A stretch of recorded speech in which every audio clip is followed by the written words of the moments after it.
매일 아침을 뉴스로 깨웁니다. 신율의 출발 새아침.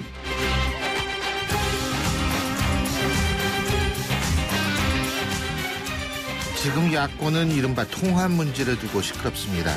이 논란의 선두에는 김종인, 안철수 두 대표가 있는데요. 이 두 대표 지금 날선 공방을 서슴지 않고 있죠. 또 새누리당은 당내 경선을 위한 사전 여론조사 결과를 알려진 문건이 다량으로 유출됐다는 의혹이 제기되고 있습니다. 한마디로 정치권은 지금 내홍 중이라고 할 수 있는데요.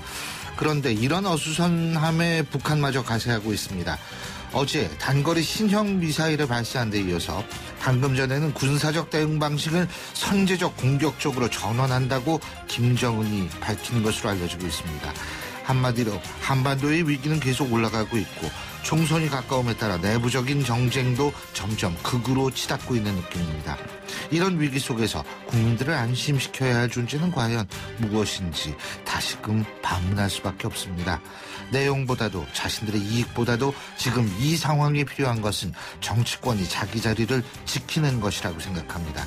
이런 모습을 보이지 못하고 있는 정치권, 그래도 총선에서는 국가와 국민을 입에 달고 살겠죠. 신율의 출발 새 아침, 오늘 순서 시작합니다.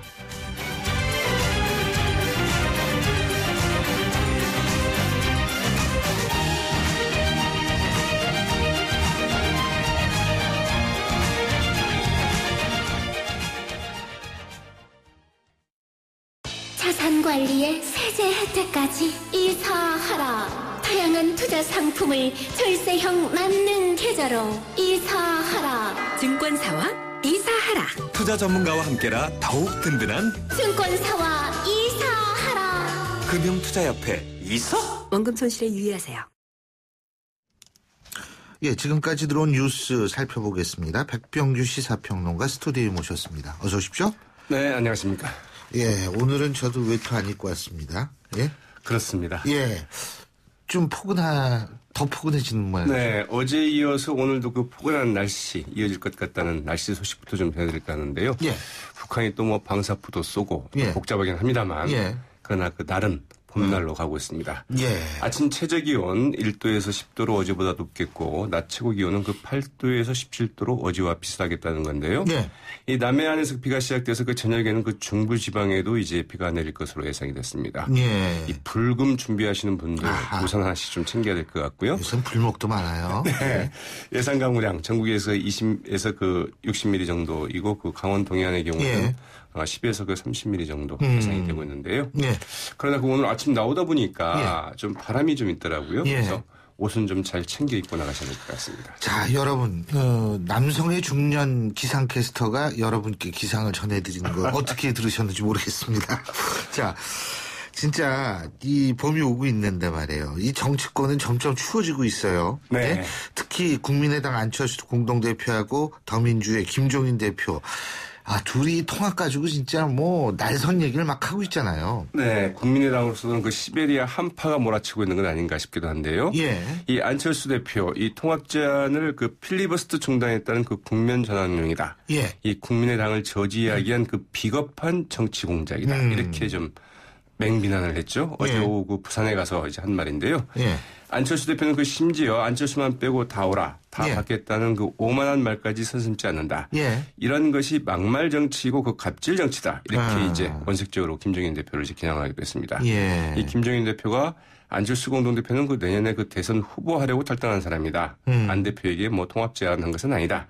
이런 취지로 발언한 데 대해서 이제 직공을 한 셈이죠. 아니, 이거는 당연히 격한 반응을 보일 수밖에 네. 없죠. 왜 그러냐 하면 본인은 왕따시킨다는 얘기 아닙니까? 그렇죠. 그러니까 그런데 이제 그거 말고도 이제 또 다른 의도가 있다. 뭐 안철수 대표가 이렇게 반응하는 데는 이런 분석도 있죠. 네, 그 내부 단속욕 아니냐는 얘기인데요. 어제 오전에 이제 그 안철수 천정배 공동대표, 김한길 선대위원장, 이 더민주의 그 통합 제안을 논의를 했지만 서로 좀 의견의 차이가 좀 있었다고 하죠.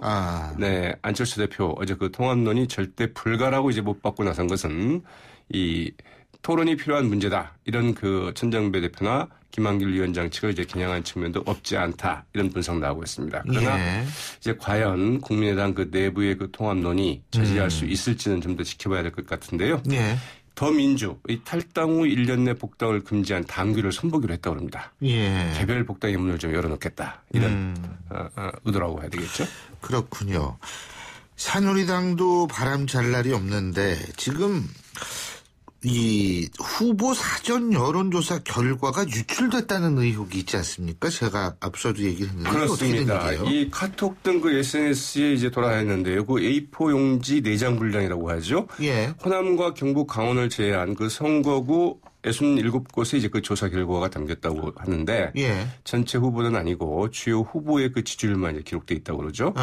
이번 주 그 여의도 연구원 이번 주 초에 여의도 연구원에서 그 공천관리위원회가 그 보고한 사전 여론조사 결과와 거의 같다고 그럽니다. 예. 이 총선 후보 경선에 그 결정적인 영향을 미칠 수 있어서 도대체 누가 무슨 의도로 이제 유출했느냐 관건이 되고 있는데요. 예. 당연히 이제 그 공천관리위원회 위원들이 1차 이제 의심 대상에 올랐는데 그러나 이양구 위원장 어제 좀 선을 긋고 나섰죠.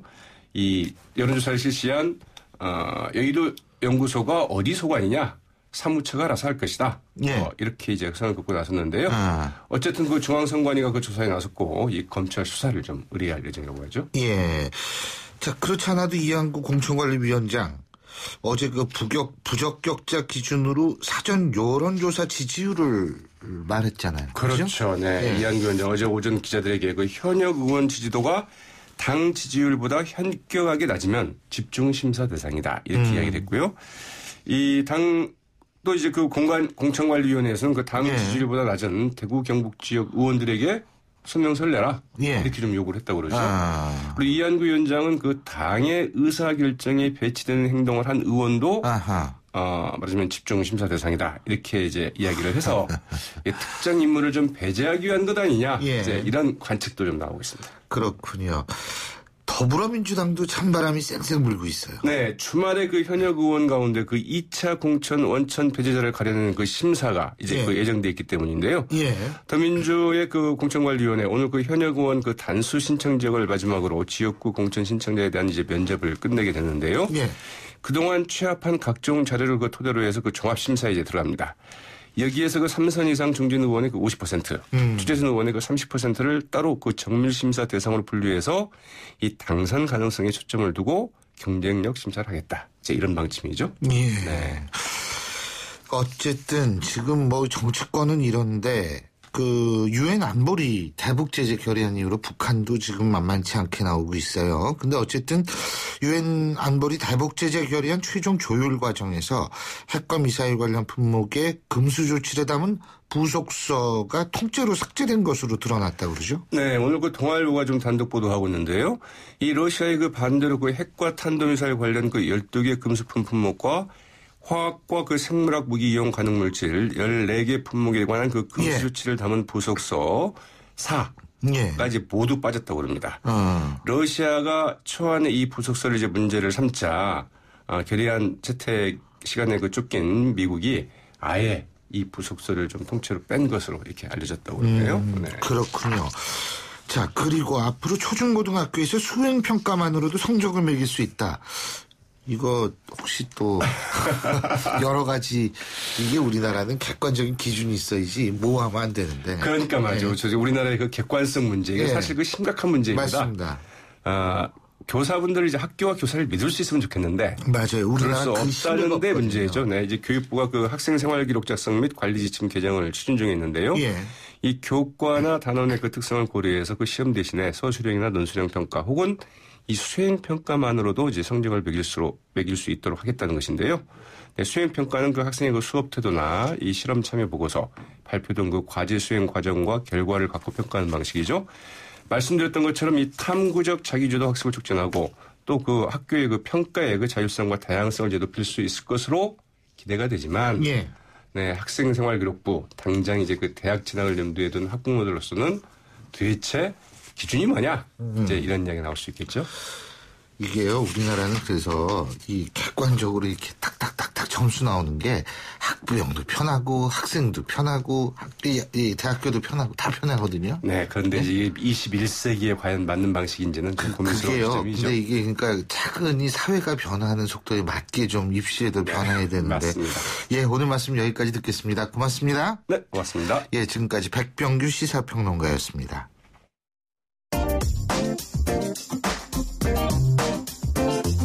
여러분이 지금 듣고 계신 주파수는 FM 94.5MHz입니다. YTN 뉴스 FM.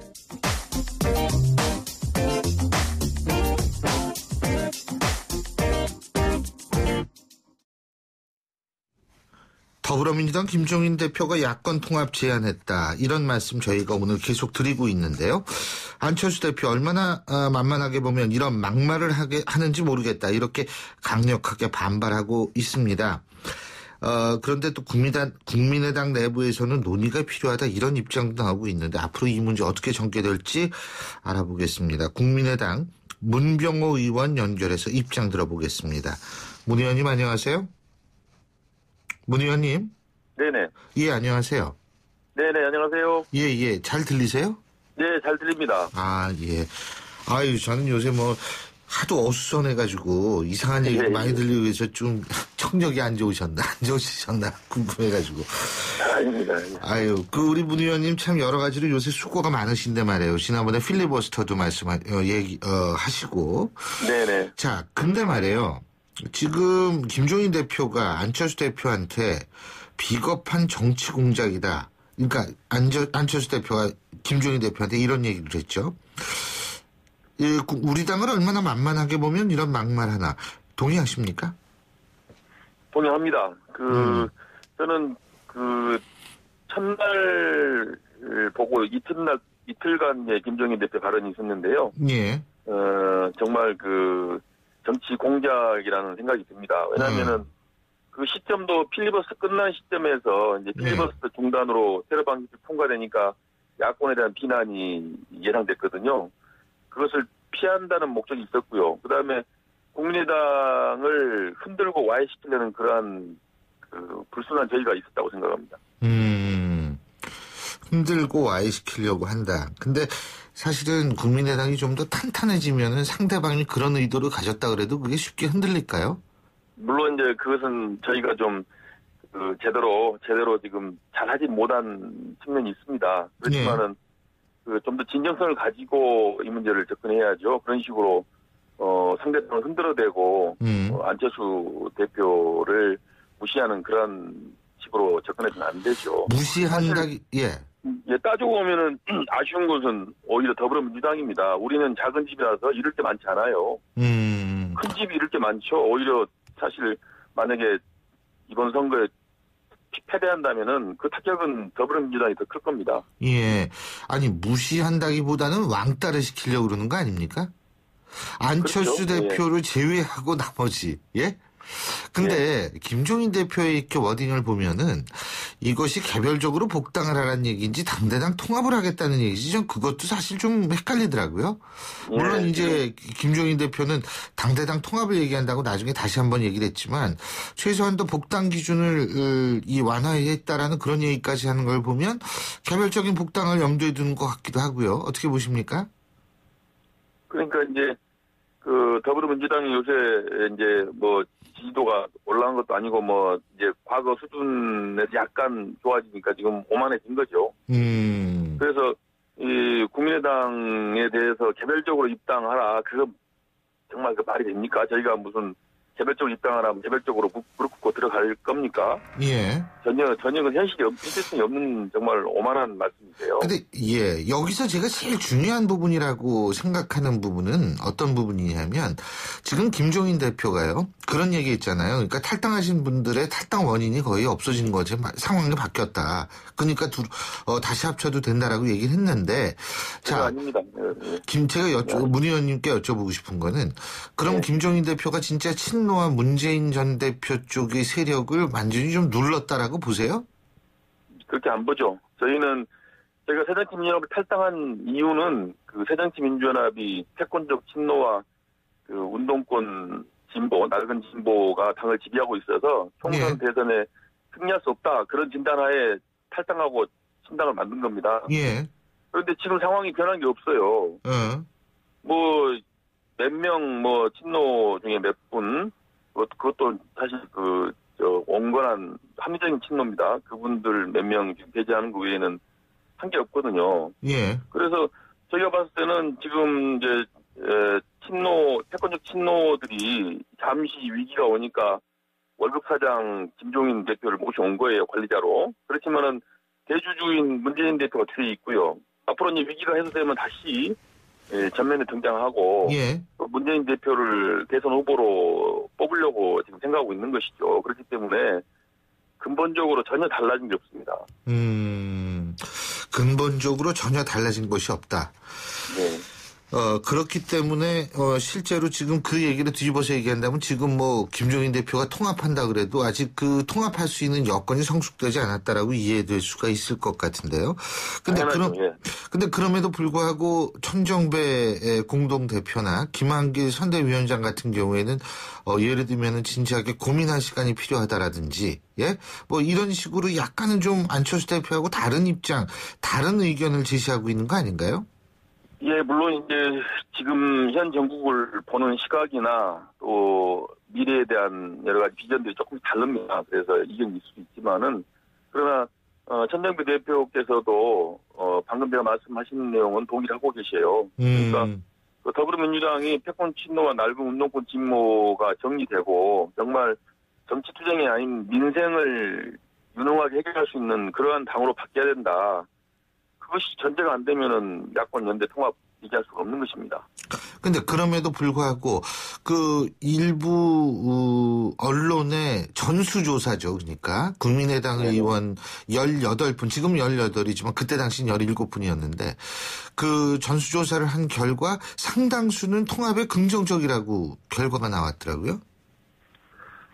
그러니까 야권 통합이나 연대에 지금 우리 많은 국민들께서 그걸 바라는 분들이 계십니다. 그래서 그것을 전면적으로 제가 부인하는 건 아니고요.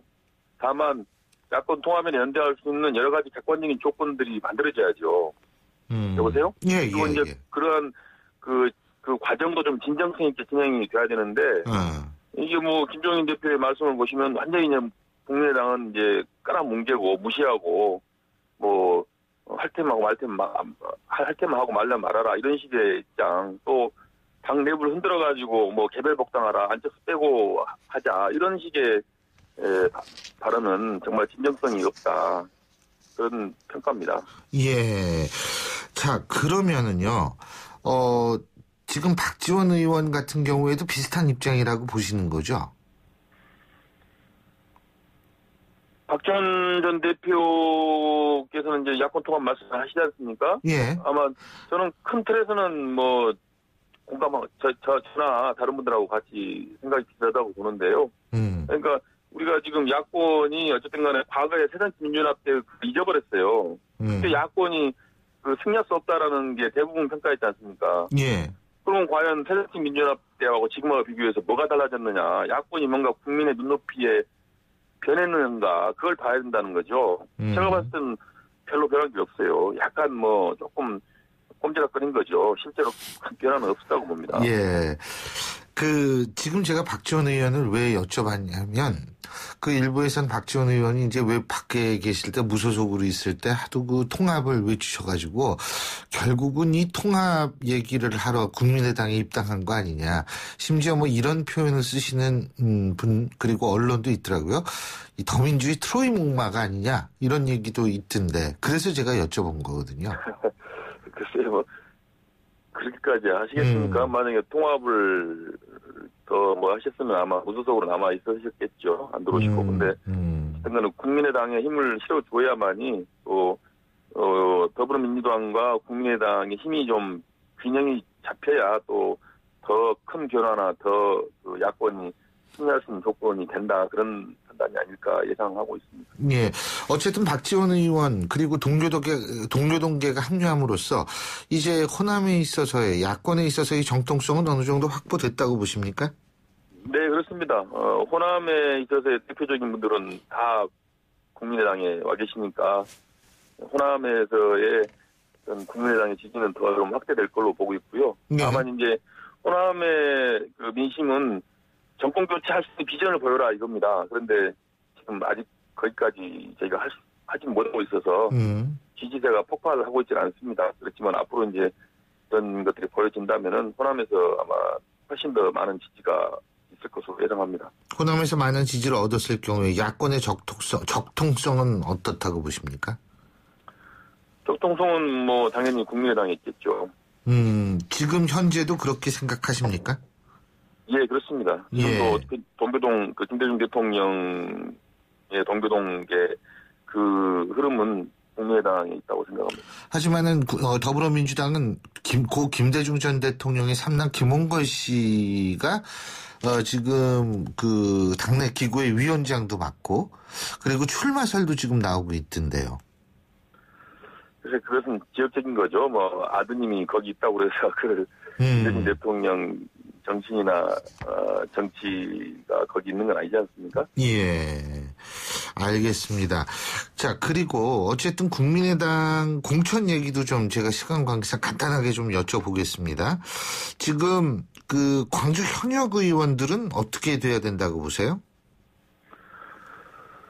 글쎄요, 지금 국민들께서 현역 의원들에 대해서 물갈이 여론이 높지 않습니까? 예. 뭐 다른 당들도 지금 그렇게 하고 있고요. 그래서 국민의당도 당연히 뭐 현역들에 대한 엄정한 심사하고 공천에 대해서 엄격하게 한다고 봅니다. 아마 이제 저희 당은 현역 의원이 많지 않기 때문에 예. 그렇게 뭐 컷오프 시킬 만한 사람이 별로 없습니다. 그래서 이제 얼마 전에 저나 또 원외 이 수도권 후보들이 호남 의원님들이 좀 수도권으로 지역구를 바꾸는 게 어떻겠느냐 그런 제안도 하고 했습니다. 그래서 그런 것들이 지금 당내에서 논의되고 있어서 예. 어떤 현역들에 대한 그 물갈이나 엄격한 심사 그런 것도 하고요. 또 정치 혁신을 위해서 헌신하는 그런 모습도 보여주고 이런 것들이 잘 돼야 될 걸로 생각합니다. 천정배 공동대표가 광주 지역의 공천 문제에 많이 관여하고 있습니까? 뭐 가시적으로 하는 건 없고요. 뭐 공천관리위원회에서 하는 거니까 뭐 공천관리위원회는 이제 여러분들이 많이 뭐 계시지 않습니까? 그래서 예. 뭐 천정배 대표님이 다 하는 건 아니지만 그래도 광주의 지역구를 갖고 계시고 또 호남 정치 복원을 말씀하셨기 때문에 아무래도 좀 더 의견을 많이 말씀하시겠죠. 천정배 대표는 그러니까 광주로 계속 나가는 모양이죠. 그죠? 지금 입장은 그런 것 같습니다. 그런데 예. 지금 당이 위기 상황이고 당에 무한 책임을 지고 있는 대표들이나 지도국께서 뭐든지 해야죠. 당에 도움이 된다면 뭐든지 한다고 봅니다. 그런 관점에서 접근해야 한다고 생각합니다. 아니 일각에서는 천정배 대표의 어떤 그 서울 수도권 출마 얘기도 있었지 않습니까? 그렇죠? 네네. 예. 그래서 제가 여쭤본 건데 원래 천정배 의원의 지역구가 저 경기도 부천 안산입니다. 예. 그죠? 예. 그래서 좀 그런 얘기도 나오는 모양인데 본인은 그런 생각이 없는 모양이죠? 아마 천 대표께서는 이제 호남 개혁 정치 복원을 지치로 내세웠기 때문에 광주의 지역구를 갖고 계시면서 하는 것이 그 호남 분들에 대한 예의다 그렇게 판단하시는 것 같아요. 근데 김영환 의원도 안산 아닙니까? 그죠? 예. 그렇기 때문에 이게 만약에 천정배 의원이 수도권에 출마할 경우에 그 벨트가 형성된다는 분석도 있던데. 뭐가 형성된다고요? 벨트요. 예, 그렇습니다. 그러니까 수도권 의석이 많고 전략이기 때문에 그렇죠. 저희 당에서도 수도권 전략을 제대로 세워야 된다고 보고 있습니다. 예, 잘 알겠습니다. 오늘 말씀 여기까지 듣겠습니다. 고맙습니다. 네, 고맙습니다. 예, 지금까지 국민의당 문병호 의원이었고요. 신율의 출발새 아침 1부 순서 여기서 줄입니다. 잠시 뒤 2부에서 뵙죠. 안녕하세요. 가수 김종서입니다. 제 노래 가사처럼 저는 아침에 눈을 뜨면 가장 먼저 하는 일이 있습니다. 바로 세상과 소통할 수 있는 YTN 라디오의 주파수를 맞추는 일인데요. 빠르고 정확한 뉴스와 알찬 정보들, 그리고 제 음악도 들을 수 있는 주말 뉴스의 뮤직까지 이렇게 24시간 뉴스와 음악을 함께 들을 수 있는 방송은 아마 그 YTN 라디오가 유일하지 않을까 그런 생각을 합니다. 94.5MHz YTN 뉴스 FM, 여러분도 YTN 라디오와 행복한 하루 보내세요. 락앤롤. 언제나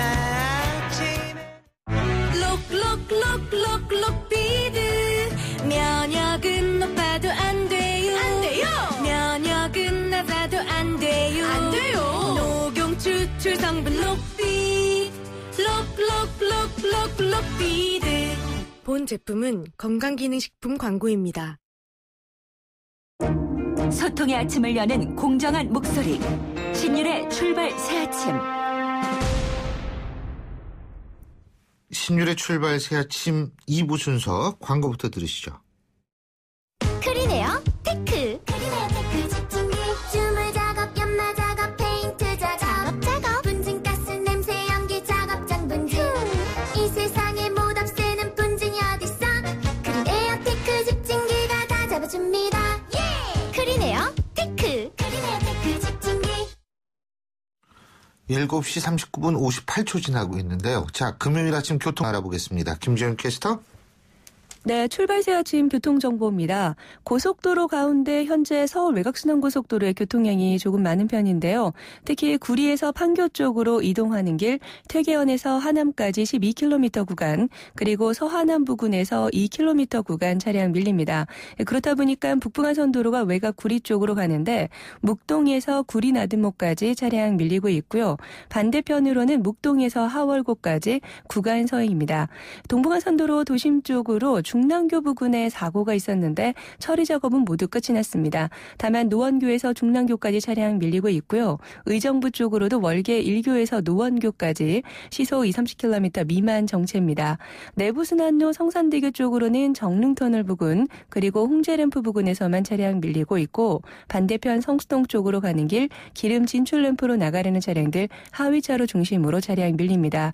또한 이 내부순환로 일부 구간에서는 계속해서 통제가 되고 있다는 점 참고하시기 바랍니다. 출발 새 아침 교통정보였습니다. 신일의 출발 새 아침. 예, 제가 앞서도 말씀을 잠깐 드렸습니다만 유엔 안보리 대북 제재 결의안이 채택된 지 10시간 만에 북한 신형 단거리 미사일을 발사를 했죠.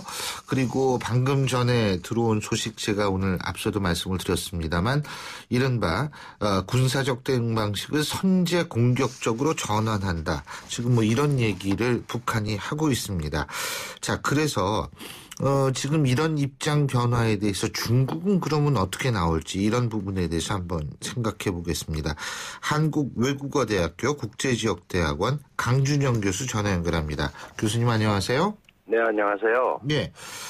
자, 북한이 단거리 미사일 쐈는데 오늘 발표한 거를 보면 방금 전에 이 미사일이 그냥 미사일이 아니라 신형 미사일이라고 주장을 하고 나오고 그러니까 결국은 이제 북한의 반발이 시작됐다라고 봐야 맞는 거 아니겠습니까? 그렇습니다. 일단 안보리 결의안이 그리고 또 그것도 중국과 러시아가 과거와는 다른 형태로 찬성을 하고 또 제재를 받아야 마땅하다 이러고 나오니까 미국은 물론이고요. 우리가 이런 힘이 있다. 중국과 러시아에도 이제 좀 강력한 일종의 반발 형태로 나오는 건데 사실 꼭 이번이 아니더라도 한미연합훈련이나 이런 걸 앞두고 얼마든지 또 그런 도발 가능성이 있었거든요. 그러니까 이게 좀 겹친 데다가 이렇게 사태가 북한 스스로 느끼기에 좀 더 어렵다고 느껴지니까 핵탄두를 쏠 수 있게 우리가 준비해야 된다 이런 이제 좀 위협성 발언과 더불어서 또 대내적으로도 강경한 어떤 저항 의지 이런 걸 좀 보여주는 것 같습니다. 예. 자, 근데요. 그렇다면은 지금 근데 사실은 이 키리졸브 훈련 있지 않습니까? 그런 거라든지 예를 들면은 그런 훈련 때는 북한이 사실 잠잠했거든요. 그런데 이제는 아주 대담하게 지금 미사일까지 쏘고 있단 말이에요. 거기다가 이게 이제 북한의 달라진 모습인 것 같고 그렇기 때문에 추가 도발이 있을 가능성이 더 높아지는 건 아니냐라는 얘기도 나오고 있는 건 사실인 것 같아요. 네, 일정 부분 계속 그런 식의 무력 시위라든지 다양한 형태의 도발을 감행할 가능성이 매우 큽니다. 그럼에도 불구하고, 만약에 정말 뒤도 돌아보지 않고 그렇게 한다면, 이제는 정말 원군이라고 할 수 있는 중국과 러시아에게도 더 이상 북한을 보호하기가 어렵다는 메시지로밖에 전달이 안 되거든요. 그러니까 그런 뭐 직접적인 군사 도발 가능성도 계속 상존합니다만은 다양한 형태의 테러, 뭐 사이버 테러라든지 이런 것들을 계속하지 않을까 이런 좀 걱정이 되는데 사실 이 한미연합 군사훈련이 이번에는 진격작전이라는 게 포함이 돼 있잖아요. 예전에는 이제 방어 개념이라든지 어떤 이런 거가 있었는데 이제 어디 상륙을 해서 직접 들어가는 작전까지 있으니까 그런 부분에 대해서 정말 이 전쟁 분위기로 몰아가고 있다라는 얘기를 계속 북한이 하면서 더 강경하게 나오는 거거든요. 그러니까 이런 부분들이 겹쳤기 때문에 적어도 노동당 대회까지는 상당 부분 소위 자신들의 강경 이미지를 내세울 수밖에 없지 않을까 이런 생각이 듭니다. 예. 어쨌든 뭐 북한도 선제 공격적으로 전환한다 그러고 한반도 위기가 계속 높아지고 있는데 이럴 때일수록 사실 중국이 좀 입장을 잘 취해줘야 되는 거 아니냐. 그죠? 네네. 근데 중국의 입장이 일단 첫 번째 교수님께서 보실 때는 중국의 입장이 과거보다 좀 변했다고 보십니까? 네, 저는 분명한 변화가 있다고 생각을 합니다. 물론 어떤 측면에서요? 예. 1차적으로 뭐 북한을 어떻게 제어하느냐 그리고 그게 종국적으로 북한 정권의 어떤 거냐 이런 것들의 의견의 일치를 보기는 사실은 우리와 중국의 입장이 분명히 다릅니다. 그러나 지금 어쨌든 북핵 문제로 아무리 뭐 사드와 관계가 없다라고 직접 관계가 없다라고 얘기를 하지만 이 북한이 핵을 갖고 있는 거고 우리는 그거에 대한 방어라는 개념 때문에 사드 배치 논의가 시작이 됐고 만약에 이런 것들이 북한을 잘 제어하지 못해서 사드 배치 논의가 재점화되고 정말 그렇게 된다면 이것도 중국이 원하는 바는 아니거든요. 그러니까 일단은 어떤 형태로든 간에 지금 상황에서 북한을 제어하고 관리할 수 있는 시스템을 만들기 위해서 굉장히 애를 쓸 거다. 그리고 지금까지 잘 아시다시피 북한은 우리가 어떻게 해도 중국이 우리 배후에 있다라는 생각을 가지고 중국의 생각을 벗어나는 그런 도발이나 행동들을 많이 해왔단 말이죠. 예. 이런 것들이 중국 입장에서 계속 놔두면 북한은 어떤 형태가 돼도 중국이 뒤에서 지원할 것이다라는 잘못된 시그널을 줄 수 있다는 겁니다. 그렇기 때문에 이번 기회에는 좀 더 그런 부분에서 벗어나서 국제사회에 동참하면서 어떤 형태로든 가나 핵과 미사일 개발에 대해서는 동의할 수 없다라는 강력한 입장을 지금 전달하는 거고 그런 행동들을 보일 거라고 얘기를 하고 있고 또 일부 시작이 된 부분이 있습니다.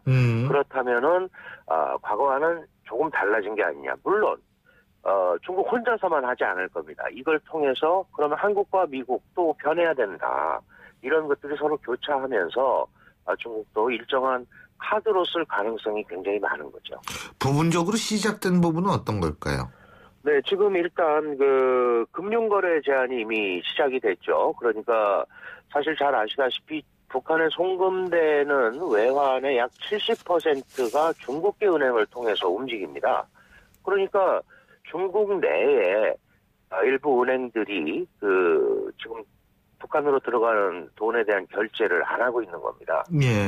이렇게 되면은 이게 지금 이번 결의안에는 들어가지 않았지만 미국의 독자 제재에 의한 소위 세컨더리 보이콧이라는 것 있지 않습니까? 북한과 거래하고 있는 기업이라든지 뭐 기관을 이제 통제한다라는 건데 이런데 다 지금 이런 중국의 기업들이나 은행들이 다 걸릴 수 있는 거죠. 그래서 이게 꼭 정부가 뭐 중국 정부가 이렇게 해라. 뭐 이렇게 했는지는 모르겠습니다만 하기 전에 이미 그런 움직임들이 벌어지고 있다. 그렇다면은 이거는 과거와는 좀 다른 형태로 우리가 2005년도에 망코델타 아시아은행이 소위 송금 제한하면서 당시에 굉장히 어려웠죠. 그런 것들을 다시 한번 지금 1차 지금 재현을 하고 있다.